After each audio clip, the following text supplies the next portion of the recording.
I was shipwrecked during a voyage, and after escaping from the doomed vessel, I found myself on an uncharted island inhabited by a local tribe. A female crew member and I were captured by them. Fortunately, they didn't plan to kill us right away. Instead, they intended to keep us for breeding. The female leader seemed to have a particular interest in me. My name is Ethan, and I'm a sailor. During a voyage, the cargo ship I was on was overturned by a storm, forcing us to abandon ship. 2 lifeboats carried about a dozen survivors, drifting aimlessly at sea for days. We received no rescue, and our supplies of fresh water and food were nearly depleted. Just as despair began to set in, an island emerged on the horizon. From afar, it was clear this wasn't a barren place. The lush vegetation suggested it had a water source. "We're saved," I exclaimed, reaching for the motor. "Hold on a second." Someone held my hand back. "We should conserve the fuel. We might need it later." I looked at the others, and they all nodded in agreement. So, to save the precious fuel, we didn't use the motor. Instead, we gathered our remaining strength to row towards the island. Exhausted, we finally reached the beach. Just as everyone was relieved to have made it, something flew out from the dense forest near the shore with a whoosh. Ah! A scream erupted from Nora, the female in turn. 2 bone spears had pierced her calf and shoulder. Before we could grasp what was happening, we heard shouting, getting closer and louder. A group of armed tribesmen emerged from the forest, hurling rocks and bone spears at us. "Run!" someone yelled. We scrambled to our feet. Several bone spears landed near me but missed. Unfortunately, the 2 people next to me weren't as lucky. They were hit by the sharp bone spears and couldn't move. "Help! Ethan, help me!" Nora cried out, but no one could spare her any attention. I was about to run too, but her plea made me pause for a second. That second was enough for a rock to hit my head, knocking me down. Soon, we were surrounded by tribesmen, who pointed their bone spears at us, snarling and jeering. A strong male tribesman approached Nora. "Please, let me go. I'll do anything." Nora was crying, her body trembling with fear. The tribesman grabbed her hair and pulled it back, roughly handling her. Despite the pain, Nora was too terrified to scream. The tribesman sniffed her and then shouted. Several tribesmen rushed over,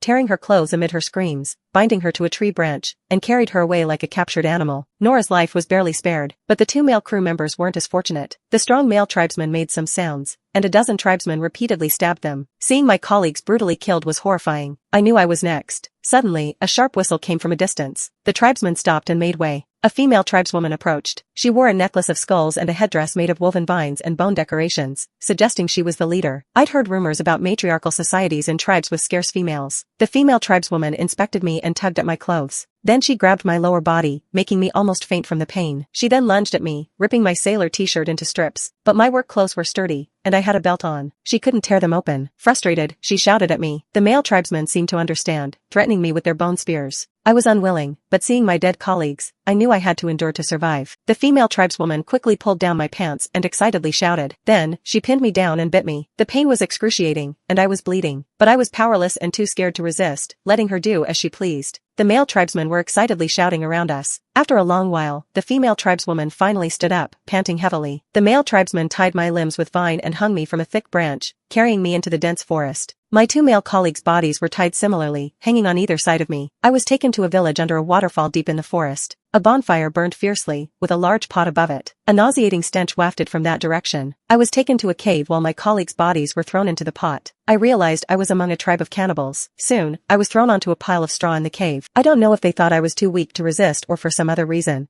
but no one stayed to guard me. I immediately wriggled my body towards the cave wall. I sat up against the wall and found a sharp edge to rub the vine on my wrists against. Suddenly, shadows flickered at the entrance. A few tribesmen with spears appeared. I held my breath in fear and stopped moving, but they weren't coming for me. After some grunts, they walked past the cave entrance. Soon, I heard heart-wrenching screams and the shouts of tribesmen from next door. It was Nora. She was right next door. The matriarchal tribe saw her as a resource, so they spared her life. I increased the pace of rubbing the vine. After some time, the vine finally broke. I quickly untied my legs and went to the entrance, sticking to the wall to peek outside. Thump, thump, thump. A series of knocks sounded, as if signaling the tribesmen, who began to move towards the sound. I quickly hid in a corner. Shadows passed by the entrance, but luckily, no one looked inside. Confirming the tribesmen were gone, I boldly went to the neighboring cave. Nora's limbs were still tied. She lay limp on the straw pile, covered in bruises, with a pool of blood beneath her. The only relief was that the tribesmen had treated her leg and shoulder wounds to keep her alive. Hearing a noise, she thought the tribesmen were back and was about to scream. I quickly covered her mouth. "Don't scream, it's me." Nora nodded, and I let go. I looked around and found a bone spear nearby. Having grown up on a farm and often fishing in the river, I could manage this weapon. I picked it up and cut the vines binding Nora. "Can you run?" Nora nodded. We cautiously left the cave. Outside, the tribesmen were dancing around the pot, seemingly performing a ritual. The female tribeswoman was leading it. This was the perfect chance to escape. "Don't make a sound. Stay close to me." I held the spear, leading the way, with Nora close behind. Just as we were about to leave the village, we ran into a patrolling tribesman. Oh. I thrust the bone spear into his chest, but it was too late. His shout interrupted the ritual. Although we were about 100 meters away, I felt as if the female tribeswoman instantly locked eyes with me. She smiled at me, and despite our earlier encounter, that smile seemed wickedly charming. Suddenly, the woman from the tribe emitted a piercing scream. As if on command, the tribespeople armed themselves and rushed toward me. Run! I grabbed Nora, who was still in shock, and sprinted into the depths of the forest. The tribespeople's howls echoed just behind us, and bone spears and blow darts zipped past. Fortunately, the thick foliage blocked their view and their missiles, so none struck us.